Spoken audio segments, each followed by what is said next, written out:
We often look to the past to understand ourselves. Tonight, we turn our attention to the year 1886 and the solemn story of Emma Cheney. It's a case that reminds us that behind historical records are real people, whose lives were irrevocably changed by the events that transpired. This is their story, as best as it can be told. In the Gilded Age of America, a time of rapid industrial growth and immense fortunes, many towns and cities were expanding, promising prosperity and a respectable life for their citizens. Wallingford, Connecticut was one such place, a community known for its silver manufacturing. It presented an image of quiet, middle-class propriety. Beneath this veneer of Victorian decorum, however, human dramas unfolded with the same intensity as in any metropolis. It was a society where reputation was paramount, and the home was considered a sacred sanctuary. But in the spring of 1886, the doors of one such home would be thrown open to reveal a story of betrayal, desperation, and calculated violence, shattering the peace of the community and leaving a permanent scar on its history. At the center of this story were William Cheney, a man of some standing, and his wife, Emma.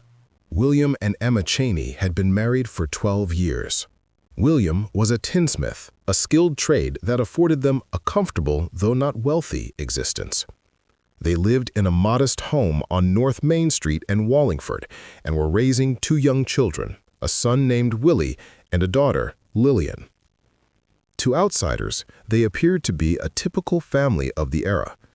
Emma Cheney, born Emma Gilbert, was described as a kind and devoted mother, though she suffered from neuralgia, a chronic nerve pain that often left her unwell.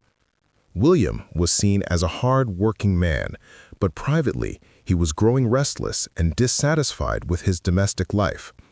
He sought excitement and affection outside his marriage, a decision that would set a tragic course for his entire family. He began an illicit affair with a younger woman, Hattie Stone, who worked in a local factory. This relationship, hidden from public view, became the driving force behind his increasingly dark and desperate thoughts. The quiet life he had built with Emma was no longer enough. He desired a new one with Hattie, and he began to see his wife not as his partner, but as an obstacle. As the affair with Hattie Stone deepened, William Cheney's behavior at home grew distant and cruel. The tension in the Cheney household became palpable. William's affection for his mistress was all-consuming, and he made little effort to hide his disdain for his wife. He openly wished for Emma's death, a fact later attested to by neighbors and acquaintances who heard his callous remarks. He complained about her chronic illness and the perceived burden she placed upon him. Emma, for her part, was not oblivious to her husband's infidelity. She was heartbroken and confronted him about his relationship with Hattie Stone. The arguments grew more frequent and more bitter.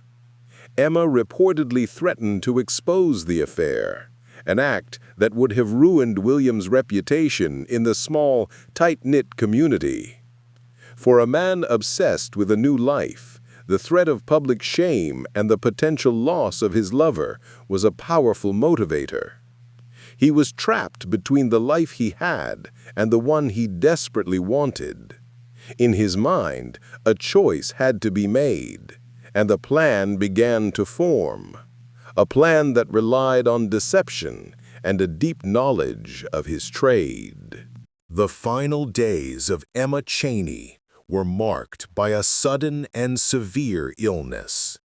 On Friday, April 23, 1886, she began to suffer from violent stomach pains and vomiting. William appeared to be the dutiful husband, calling for the family doctor, Dr. George Maguire.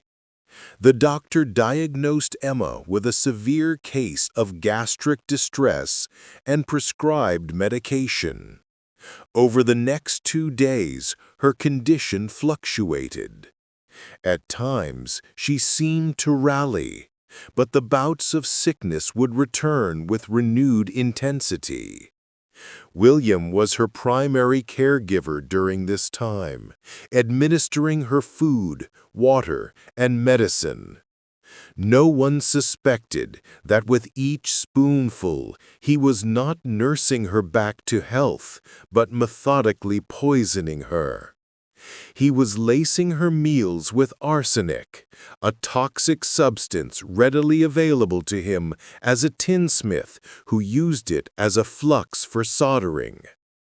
On the evening of Sunday, April 25th, Emma's condition worsened dramatically. After suffering through hours of agony, she died. Dr. Maguire, believing her death was the result of her severe gastric illness, signed the death certificate, listing the cause as gastritis. William Cheney had, it seemed, committed the perfect crime. With Emma's death officially declared the result of natural causes, William Cheney proceeded with the funeral arrangements. He displayed the expected grief of a recent widower, but his composure was noted by many in the community who were already aware of the rumors surrounding his affair. Whispers began to circulate almost immediately. Neighbors who had witnessed the couple's arguments and heard William's cruel remarks about his wife found her sudden death deeply suspicious. Emma's own family, particularly her brother, harbored strong doubts about the stated cause of death. They knew of her marital troubles and found the speed of her decline and death alarming. These suspicions soon reached the ears of the local authorities. The town's selectmen, the primary governing body, began to feel the pressure of public opinion. The rumors were too persistent and the circumstances too convenient for William Cheney to be ignored. Just days after Emma was buried, the authorities made a difficult but necessary decision. They would exhume her body to perform a thorough autopsy to determine if the whispers held any truth. The exhumation and subsequent autopsy marked the turning point in the case. The procedure was conducted by Professor Moses C. White, a chemist from Yale College. Professor White was an expert in toxicology, the study of poisons. He carefully analyzed the contents of Emma Cheney's stomach and other vital organs. His findings were conclusive and damning. He discovered significant quantities of arsenic, far more than could be explained by any accidental exposure. The amount present was more than enough to have been the fatal agent. The initial diagnosis of gastritis had been a tragic error. Emma Cheney had been poisoned. With this irrefutable scientific evidence, the investigation immediately focused on one man, her husband, William. Investigators began retracing his steps in the days and weeks leading up to Emma's death. They re-interviewed friends, neighbors, and local merchants, now looking for evidence not of a troubled marriage, but of a premeditated murder. The community of Wallingford watched in horror as the case of a sudden illness transformed into a story of a cold and calculated killing. The evidence against William Cheney mounted quickly. The motive was clear: his overwhelming desire to be free of his wife, to marry his mistress, Hattie Stone. The means were also established. As a tinsmith, he had easy access to the very poison that had killed Emma. The most critical piece of evidence, however, came from a local druggist. He testified that just a short time before Emma's illness began, William Cheney had come to his pharmacy to purchase arsenic. Cheney had claimed he needed it for his work, a plausible request for a man of his trade, but the timing was incredibly incriminating. This purchase provided a direct link between Cheney and the murder weapon, moving the case from one of strong suspicion to one with concrete proof. On May 13, 1886, based on the autopsy results and the growing body of circumstantial evidence, William Cheney was arrested and charged with the murder of his wife. The man who had hoped to start a new life now found himself imprisoned, facing the gravest possible charge. His lover, Hattie Stone, reportedly fainted upon hearing the news of his arrest. The trial of William Cheney began in New Haven in February 1887, and it captured the attention of the entire state. The courtroom was packed daily with spectators and newspaper reporters who chronicled every detail for a fascinated public.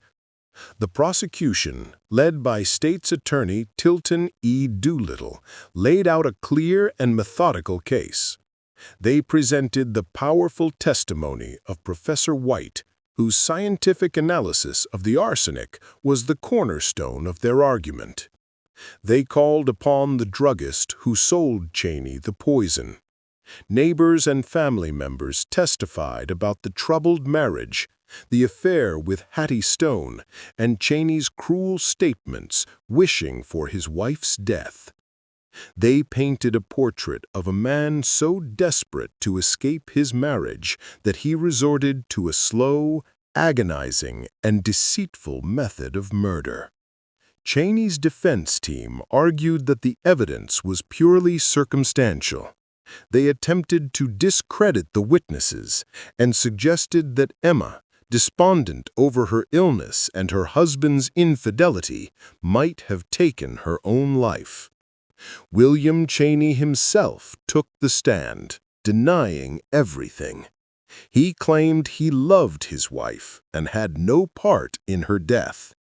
But his testimony was perceived as cold and unconvincing, and he struggled under the prosecution's intense cross-examination. After weeks of testimony, the case went to the jury. They deliberated for less than 2 hours before returning with a verdict. The foreman stood and declared William Cheney guilty of murder in the first degree. The courtroom was silent as the verdict was read. Cheney reportedly showed little emotion, maintaining the same stoic and detached demeanor he had held throughout the trial. The conviction carried a mandatory sentence: death. Cheney was sentenced to be hanged. His defense team immediately began the appeals process, fighting the verdict for the next 2 years. They filed motions and argued for a new trial, but each appeal was systematically denied by the higher courts. The legal system, having carefully weighed the evidence, confirmed the jury's decision. During his time on death row, Cheney remained impassive, continuing to profess his innocence to his children and to the public. He wrote letters claiming he was a wronged man, a victim of circumstance and false testimony. But his protestations failed to sway the course of justice. His fate was sealed. On June 21, 1889, more than 3 years after he had administered the first dose of poison to his wife, William Cheney was led from his cell to the gallows at the state prison in Wethersfield. His final moments were quiet. He made no final confession and went to his death proclaiming his innocence. The execution was carried out, bringing the tragic case to its legal conclusion. The story of William and Emma Cheney served as a dark cautionary tale in its time, a reminder of the secrets that could fester behind the closed doors of seemingly respectable homes. It was a case that highlighted the advances of forensic science, where the testimony of an expert witness like Professor White could irrefutably uncover a truth that might have otherwise remained buried. For the town of Wallingford, the murder was a profound shock, a loss of innocence from which it would take years to recover. The crime left 2 children without a mother and father, their family destroyed by a selfish and deadly obsession. Thank you for spending this time with us.